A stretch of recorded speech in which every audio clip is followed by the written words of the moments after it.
Welcome back to the Deep Dive. You, our listener, have brought us something truly extraordinary today. We're looking at a deep examination of, well, it's nothing less than an upgrade for the very structure of persuasion. It's a huge deal. We're talking about the timeless art of rhetoric itself. Exactly. And the work we're diving into is so cutting edge, it really forces you to reconsider how we communicate effectively, in this modern era. It's a remarkable set of sources. I mean, for centuries, rhetoric has been a pretty fixed field, right? It's been dominated by these figures codified by, the ancient Greeks and Romans. Right, the classics. But what we have here is something else. It's a radical evolution, a systemic expansion that really gets into the complexities and contradictions of modern thought. So our mission today is pretty clear. We need to distill these incredibly sophisticated new insights into practical knowledge, into tools you can actually identify, understand, and maybe even start to deploy in your own communication almost immediately. And we have to give credit where it's due, right at the top. The architect of this evolution is Leonidas Esquire Williamson. We have to. His work isn't just, adding a few new words to a glossary. He's genuinely building a bridge between that classical structure we all know and this profound, almost mythopoetic depth. That's a great way to put it. Mythopoetic. He's forging figures of speech that are specifically designed to articulate the paradoxes of living in a world that is just defined by potential. And today, our focus is singular. We're zooming in on one figure, Umbralysis. Right. And this figure takes the foundational workhorse of rhetoric, which is antithesis, and completely transforms it. So it's no longer about just simple contrast. Not at all. It's about a haunting. It's rhetoric that speaks with a kind of philosophical melancholy, turning a simple juxtaposition into a deep meditation on what might have been. Umbralysis. Just the name itself, it sounds like a lament, doesn't it? It does. And our sources describe this as the rhetoric of words that stick. And they stick precisely because they carry this intense emotional weight of the unchosen path. That's the key. They resonate with that deep human recognition of possibility, of the other road.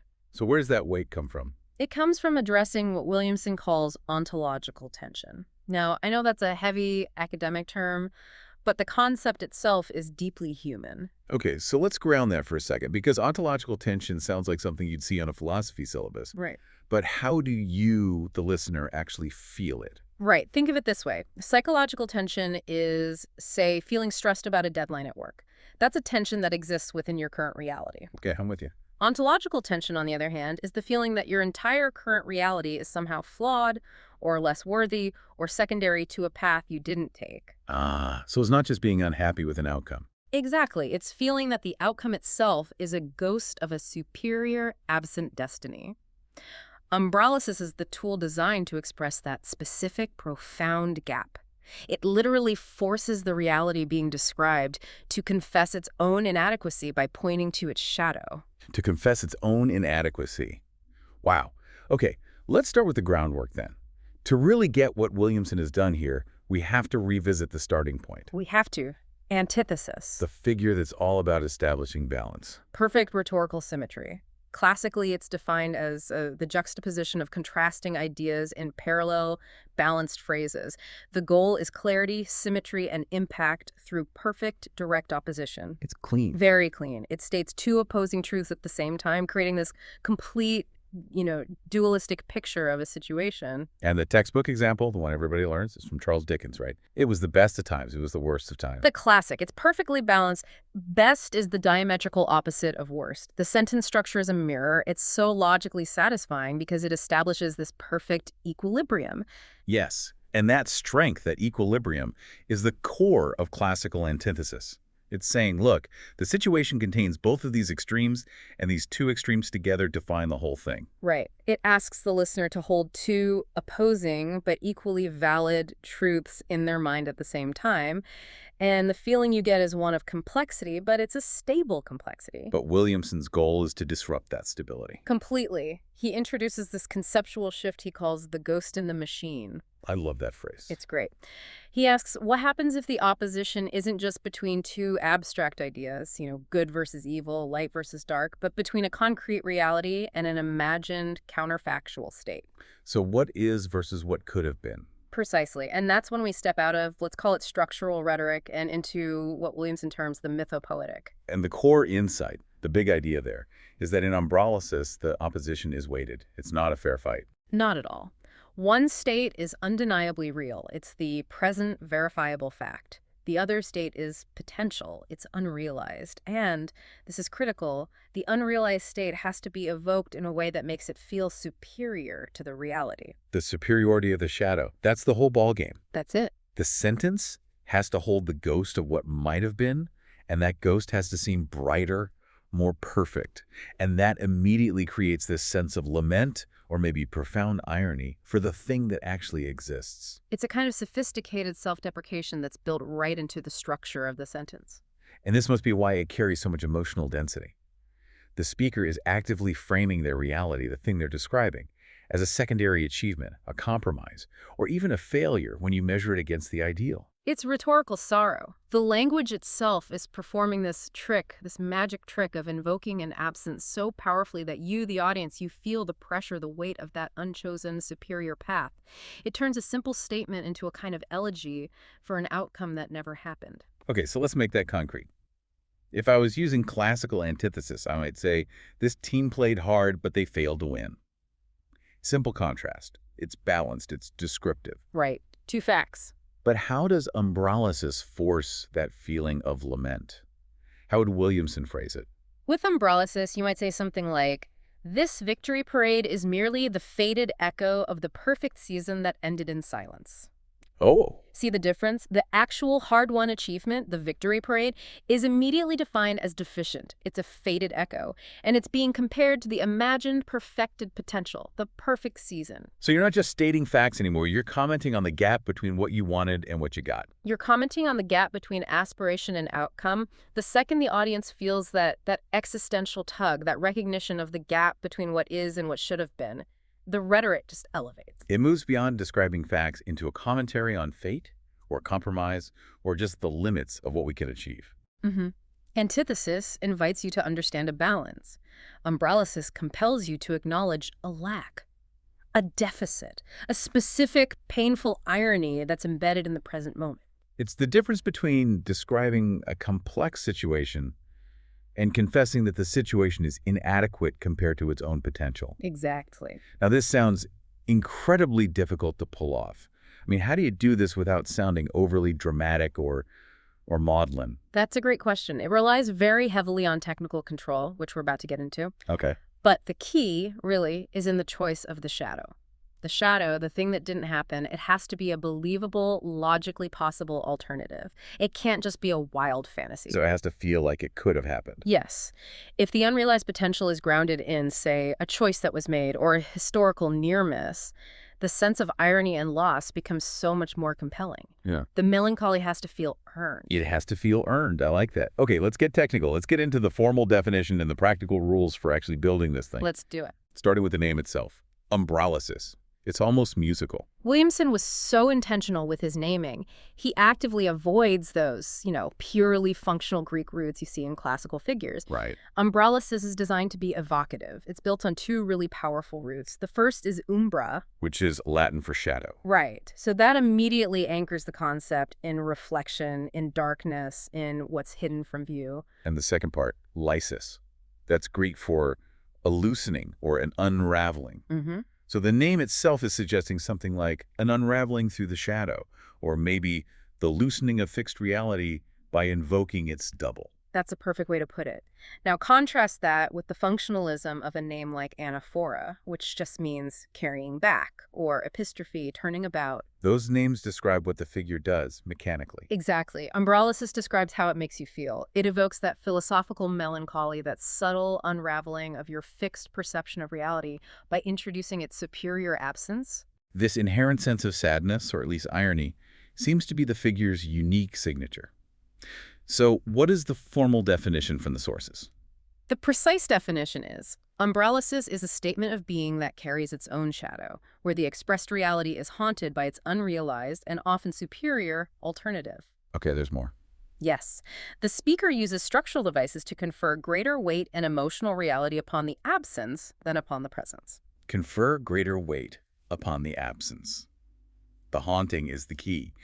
But how does language actually do that? I mean, how do you make an absence feel palpable, feel present? It's a great question. Structurally, we're talking about two clauses, Hmm. right? One is factual, one's potential. How do you make sure the second one, the potential one, just completely overrides the first? It requires what you could call inverse description. So instead of just describing the fact as it is, the speaker describes the flaw in the fact by comparing it to its perfected, non-existent twin. Inverse description, I like that. The mechanic really relies on creating emotional dissonance. The listener hears the stated fact, they process it, but then the shadow clause has to immediately introduce a feeling of loss or regret or irony that just dominates their entire interpretation. So the absence becomes the main subject, even though grammatically it's secondary. Yes, you've made the ghost the star of the show. Which brings us right to the rules of engagement. We need a structure, a set of rules for crafting an effective umbralysis. Right, you need scaffolding to support that kind of existential weight. And rule number 1 is the anchor. It must state a verifiable fact. This is your reality clause. Why is that so important? Because without a concrete, acknowledged reality, the statement just drifts off into, mere poetry or speculation. You need to say, the government passed the bill, or the runner crossed the finish line. It gives the audience something real to compare the shadow against. It's the anchor. Got it. And rule number 2 is where the magic happens. This is the engine. It must simultaneously evoke a contrary, unactualized state. This is the shadow clause. And that shadow has to represent loss, or a superior alternative, or some kind of missed perfection. Okay, let's go deep on rule 2, because this seems to be where the real craft is. How do you actually make the shadow feel superior? You mentioned it comes down to a couple of things. Yeah, 2 main things: structural inversion and vocabulary choice. Let's start with vocabulary. The sources mention using words that suggest loss, echo, or memory. What kind of practical terms are we talking about? We need to use what I'd call the vocabulary of diminishment, or the vocabulary of potentiality. To diminish the reality, you use these little markers like merely, but the, only a reflection of, or a phrase like faded echo. So you're actively downplaying the real thing with your word choice. You are. And then to elevate the shadow, you use words that suggest projection or loss. Things like what might have been, or in another life, the ghost of, the dream of. Okay, let me try to build one. So the reality is the building stood, and the potential is the blueprint of genius. I can't just mash them together. No. I need that bridge. So the building stood, but it was merely the chipped, tired servant of the blueprint of genius. Perfect. Absolutely perfect. You used merely and tired servant to actively devalue the physical reality. That ensures that the conceptual blueprint carries the superior emotional load. The reality basically confesses to being the lesser twin. Okay, so that's vocabulary. What about structural inversion? How does this set in the structure itself help make the shadow feel superior?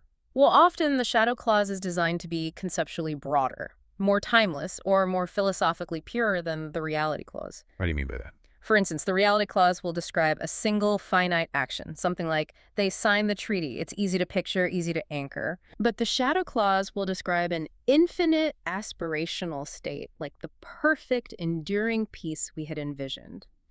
By contrasting a finite action with an infinite potential, the potential naturally feels superior because it's not burdened by the messy realities of, actually getting it done. Ah, that's a powerful distinction. The finite, messy reality versus the clean, infinite potential. That guarantees the irony is profound, not petty. And one more thing on structure. Williamson noted that putting the shadow reality later in the sentence often increases its weight. Why is that? Because the audience processes the fact first. They accept it.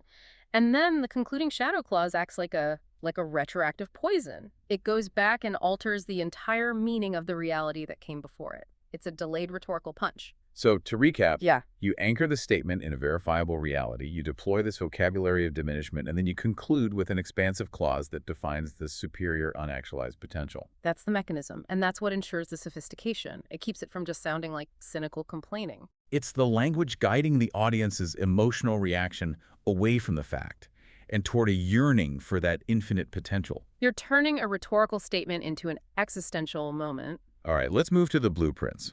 The 3 stunning original examples that are provided in the sources. These show us how to masterfully execute this figure. Yes, these are so essential. They ground all this abstract definition in language we can actually see and use. The first one deals with that universal tension, the one between public performance and private aspiration. The phrase is, The applause in the hall was the ghost of the ovation he had practiced for in the silence of his room.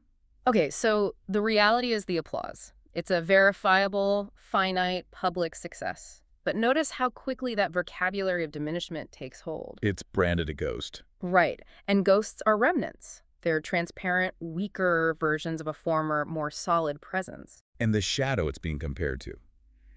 The ovation he had practiced for in the silence of his room. This is a specific, private, idealized state. It's an internal perfection. It's not marred by, bad acoustics or nerves or an audience on their phones. The melancholy there is just profound. The audience is invited to realize that the successful performance they just witnessed was actually secondary to the internal, flawless experience the performer had when they were all alone. It touches on that deep human tragedy, that the public version of our achievements almost always fails to live up to the pure ideal we had in our own minds. The achievement is lessened because it failed to manifest the dream. I can really see the structural inversion here. The physical, loud, actual applause is rhetorically weaker than the silent, conceptual, private ovation. It's a deep reflection on art, really. It is. It's the realization that the performance is always subordinate to the dream of the performance. If the speaker had just used antithesis, they might have said what? Something like, the applause was loud, but his satisfaction was silent. Right, which is balanced, it's fine, but Embralysis injects the judgment. The loud applause is inferior to the silent ideal. It moves from simple contrast to a powerful critique. Okay, the second example. This one shifts to profound irony about status and intrinsic character. The phrase, "She wore the quiet dignity of a queen who had, in another life, worn a crown." So the verifiable fact, she wore the quiet dignity, that's her present status, but the shadow, a queen who had, in another life, worn a crown, introduces this incredibly powerful hypothetical. And the irony here is just stunning. It really speaks to the superiority of the shadow because the dignity she possesses is elevated precisely because the crown is absent. Exactly. If she were wearing a real crown right now, her dignity would just be expected, right? It would be a functional attribute of her office. But by referencing this shadow crown, the crown she doesn't wear, Williamson suggests she has this internal self-sufficient royalty that transcends mere status. Her character is so strong that the dignity just manifests, regardless of her political standing. That other love clause gives her a mythic stature through negation. This is a perfect demonstration of how Umbralysis can completely reframe your perception. The listener realizes she is more regal without the crown. Yes, the figure uses the lost potential, that other life, to affirm the greater inherent worth of the person in the present. And notice the vocabulary again. Quiet dignity. It suggests a composure that speaks volumes because of its restraint. It implies a wisdom gained from the loss of that hypothetical throne. Beautifully put. Okay, the final example shows the figure's immense power in a political context. It's all about channeling disappointment into motivation. The phrase, "This treaty is but the faded echo of the peace we might have known." The reality is clear. The signing of the treaty, a current political achievement. But it is immediately characterized as a faded echo. And an echo is what remains after the original sound is already dissipated. It's weaker, it's distorted, it's diminishing. And the shadow it's pointing to is the peace we might have known. That's the ideal. The perfected, comprehensive peace that was lost somewhere in negotiation, maybe because of stubbornness or compromise or whatever. So the speaker is acknowledging the current gain while simultaneously poisoning the celebration. It is a masterstroke of political maneuvering. The speaker avoids just rejecting the treaty outright, which would seem destructive. Right. Instead, they adopt this tone of constructive regret. They compel the audience to visualize and to yearn for that absent, brighter twin, the perfect peace. So his power is to inspire dissatisfaction, but not despair. By framing the current treaty as a concession, a compromise, the audience is left hungry for the real thing. The shadow piece, the perfect outcome, becomes the moral standard against which the present reality is judged and found severely wanting. And this serves as a powerful call to mobilization then. Absolutely. The politician is basically saying, don't rest on this minor achievement. This is only a reminder of the real work we failed to complete. The absence of that perfect peace should motivate us forward. So Embralysis transforms the current reality into a steckless stone. It uses the pain of the missing piece to drive future action. It does. The philosophical density here, the way it uses language to express complex emotional and historical causality, it just confirms why Williamson's work is seen as a true upgrade. Okay, this is the crucial part for you, the listener. These figures are not just for the ivory tower. They are tools. They are designed for high-stakes, actionable communication. Williamson's vision was really to arm communicators with the power to manipulate two very powerful human emotions, aspiration and regret. And that combination, aspiration mixed with regret, is incredibly potent. You can see it across so many sectors, especially where motivation or desire or luxury is involved. It really is. But let's pause for a second. We just talked about political disappointment. That seems to fit. But why would a figure that's rooted in this profound melancholy be so perfectly suited for something like, say, luxury branding? That's a great probing question. Melancholy sells when it's channeled into what you could call aspirational anxiety. Aspirational anxiety. Yeah. Umbralysis doesn't just make you sad about the past, it makes you dissatisfied with your present by comparing it to your potential. And luxury brands, they don't sell products, they sell the perfected potential self that the customer hasn't quite become yet. That feeling of insufficiency is the ultimate motivator for high-end consumption. That makes the bridge perfectly clear. Hmm. Okay, let's look at the luxury watch brand example from the sources. The timepiece on your wrist is merely the shadow of the moments you have yet to seize. Okay, so the reality, the very expensive, tangible watch on your wrist is immediately devalued. Merely the shadow. The brand is performing self-deprecation on its own product. It's a bold move. And the shadow is the moments you have yet to seize, which is completely abstract. It's a totally aspirational future. So the watch is functional, sure, but its true value is the potential life it represents, a life of adventure or success that is still absent. The rhetorical genius here is that the brand uses Embralysis to create a perpetual gap. You bought the watch, but the watch is now simply an expensive reminder of your ongoing inadequacy. You're constantly haunted by your own potential. So the product isn't the solution. It's the talisman of unfulfilled potential. Exactly. It keeps the customer perpetually engaged in the cycle of aspiration. The watch transcends being a utility and becomes a piece of existential rhetoric.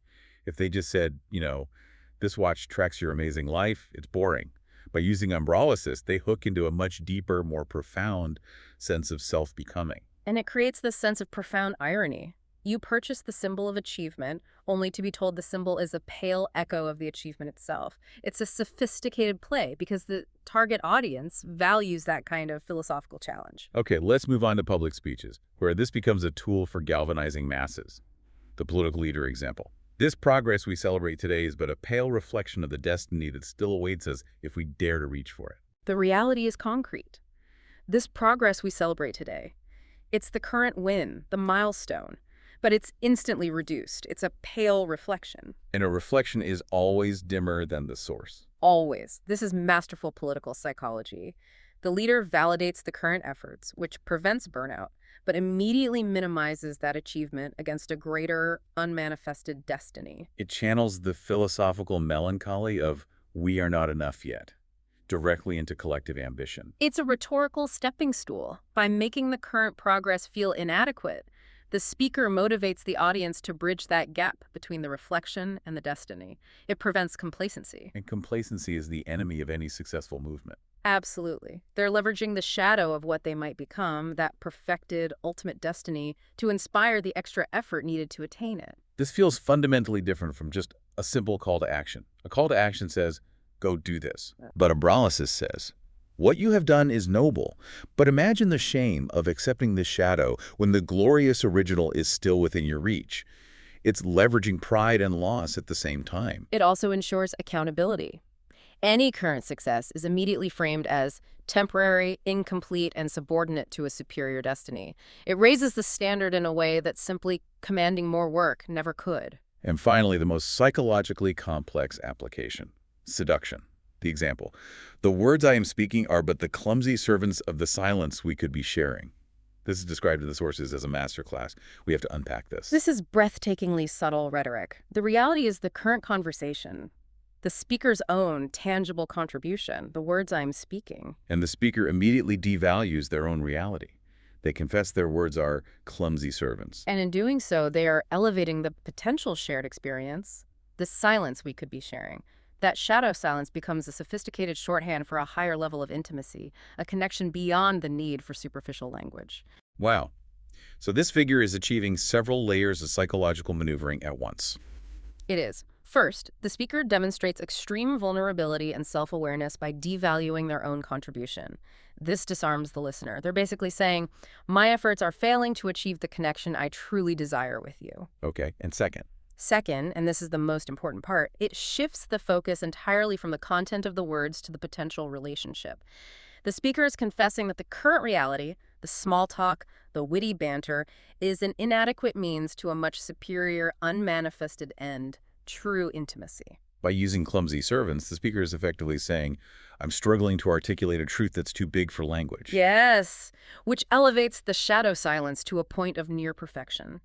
The silence becomes palpable precisely because the words themselves draw painful attention to its superior absence. It's an invitation to intimacy built on the shared acknowledgement that the present moment is insufficient. That's a profound use of ontological tension in an interpersonal context. It creates this high-level conceptual framework for a relationship, suggesting a deep, unspoken bond is possible, and the current reality is just a necessary but inadequate way of getting there. You clumsy servant indeed. This deep dive into umbralysis, it's really revealed that Williamson's contribution is, well, it's equipping language to express elegy. It's language mourning its own limitations. Absolutely. Umbralysis is darker in its brilliance. It's sorrowful in its grandeur. It is the speech of shadows. It compels reality to confess the existence of its missing twin. The unrealized glory that haunts the margins of being. Yes. It awakens what was denied or what's lingering unchosen, and it makes the audience feel the profound weight of what never came to pass. We've established that this profound feeling of absence, this ache, is the driving engine of the figure. But our sources suggest this ache actually leads to a conceptual bridge. If the shadow proves a light not fully grasped, the mind moves from mourning to reaching forward. And this is the crucial pivot point in Williamson's whole system. Umbralysis is about the single, superior ghost, the one path you regret not taking. But once the human mind grasps the concept of a shadow reality, it naturally starts to resist that limitation. Why stop at mourning just one path? The restless mind starts to ask, if my present reality is only one manifestation of who I could be, why aren't all the others, the infinite versions of myself, just as real? It reaches for the spectrum of potential. So the philosophical constraints of umbralysis, this idea of mourning the single superior twin, it logically necessitates a shift to multiplicity. Exactly. Umbralysis fails to capture the complexity of modern choice, which is rarely between two fixed points, A and B, but between 1,000 shimmering potentials. For instance, if a politician is choosing between two compromises, umbralysis can express the loss of the ideal peace they wanted. But what if they need to acknowledge the infinite simultaneous possibilities of the future?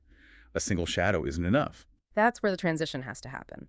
The statement has to move from being a lament to being a statement of restless possibility. And our sources demonstrate this by showing that a sentence can hold both the dirge and the birth cry at the same time. It refuses the fixed relationship between a thing and its single absent twin.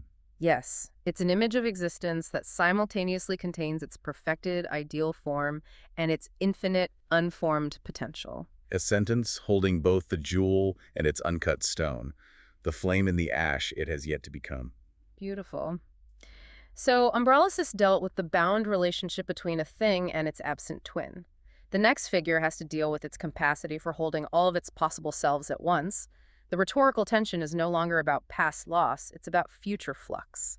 This brings us to the threshold, then. The cliffhanger handoff to the next figure in Leonidas Esquire Williamson's Evolution of Rhetoric. We're moving from a fixed reality mourning the past into this turbulent, restless current of becoming. The figure that refuses to be fixed. That speaks of a whole in the constant flux of its potentials. And the name of this next creation is Fluxion. Fluxion. If umbralysis showed us the shadow, Fluxion promises to show us the whole spectrum. That is the next great upgrade in the architecture of effective communication. The idea that language can structurally embody the chaos and potential of multiplicity it's just stunning. That's a deep dive for another time. It certainly is. What an immense journey through the architecture of communication today. We've really transcended simple contrast and learned to deploy umbralysis, a tool that transforms communication into profound philosophical irony. It leverages that inherent human yearning for perfection. And you, the listener, you now possess the key to identifying and crafting the speech of shadows. And this leads us to our final provocative question, something for you to mull over long after this is over. If every truth you utter drags behind it the ghost of what might have been, How does understanding that shadow change the way you approach decision-making today? That's a great question. Does acknowledging that missing twin, the superior path you didn't take, the better peace you didn't achieve, does it make the existing reality you inhabit more beautiful through a sense of hard-won gratitude? Or does it just make it more bittersweet through this eternal, melancholic comparison? That tension, the engine of this new rhetoric, is the driving force toward deeper meaning and more compelling communication. Use it wisely. We encourage you to seek out examples of umbralysis in your daily life.